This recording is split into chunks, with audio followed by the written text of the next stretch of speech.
ଚାଲ ଯାଇକି ଶୁଣିକି ଆସିବା ଭାରି ଜୋରେ କାଳେ ଲୁଗା ଟେକିକି କଳି କରା କରି ହଉଛନ୍ତି ଲୋ ଚାଲ ମଜା ଆସିଲାନି ଯାଉ ଯାଉ ସରିଗଲା ଆହୁରି ହେଇଥାନ୍ତେ ସେମାନେ ବାଡ଼ିଆ ପିଟା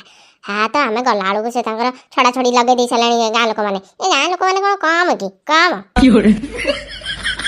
ଦେଖିଲ ନା ଆମେ ଗଲା ବେଳକୁ ଠିକ୍ ପହଞ୍ଚୁ ଝଗଡ଼ା ଜାଟି ସରିଲାଣି କ'ଣ କହିବ କୁହ ଯାହା ଟିକେ ଦେଖିବାକୁ ମଜା ଲାଗିଥାନ୍ତା ସେ ତ ଗାଁ ଲୋକ ଛଡ଼ା ଛଡ଼ି ଲଗେଇଦେଲେ ଆଉ ନହେଲେ ଆଜି ଠିକ୍ ଗୋବର ଗଡ଼ିଆରେ ଗଡ଼ା ଗଡ଼ି ଲାଗିଥାନ୍ତେ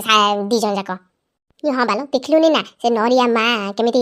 ସେ ଖୁଣ୍ଟିଆର ଗୋସମାକୁ ପେଲି ପକେଇଲା ଗଡ଼ା ଗଡ଼ି ଲାଗିଥାନ୍ତେ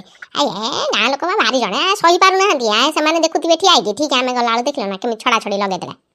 ମୋ ଭାଗ୍ୟରେ ଥିଲା ଲୋ ବୋଉ ତମେ ଯାହା କୁହ ମୁଁ ତ ଯାହା ହଉ ଅଳ୍ପ ବହୁତ ଦେଖିବାକୁ ପାଇଲି ଆଉ ତମେ ତ କଇଁଚ ଭଳିଆ ପଛରେ ହଲି ହଲିକା ଆଇଲା ବେଳକୁ ସେ ତ ଛଡ଼ା ଛଡ଼ି ଲାଗି ସାରିଲାଣି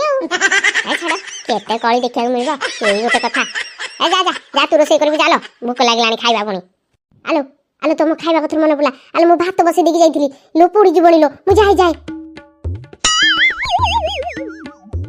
ପଡ଼ା ମୁଇଁ ଦେଖ ପଡ଼ିଯିବା ଯଦି ଆଜି ଖାଇବା ପାଣିଟା ଆମର ମରିଯିବ ତ ଦେଖ ଲୋ ଭାତ ପୋଡ଼ି ନ ଯାଇଥାଉ ଏଇ ପର ଘର କଳି ଶୁଣିଲେ ମାନେ କେ ନିଜ ଘର ଦ୍ୱାର ପୋଡ଼ିକି କୁଆଡ଼େ ଧ୍ୱଂସ ହେଇଯାଇଥିବ ମରି ଯାଉନାହାନ୍ତି ଏଇମାନଙ୍କ ପାଇଁ ଆମ ଘର ଦ୍ୱାର ଏଇ ଭଳିଆ ଅବସ୍ଥା କ'ଣ କହିବ କନି ସାଡ଼େ ଟୋକଳି ଭାତ ବସେଇ ଦେଇକି ଯାଇଥିଲା କଳି ଶୁଣିବ ବୋଲି ଭାତ ପୋଡ଼ି ଦେଲାଣି କି କ'ଣ ଭଗବାନ ଜାଣେ ପୋଡ଼ିବ ଲାଗିଲ ପୋଡ଼ା ମୁଇଁ ପୋଡ଼ିଦେଲୁ କି ଭାତ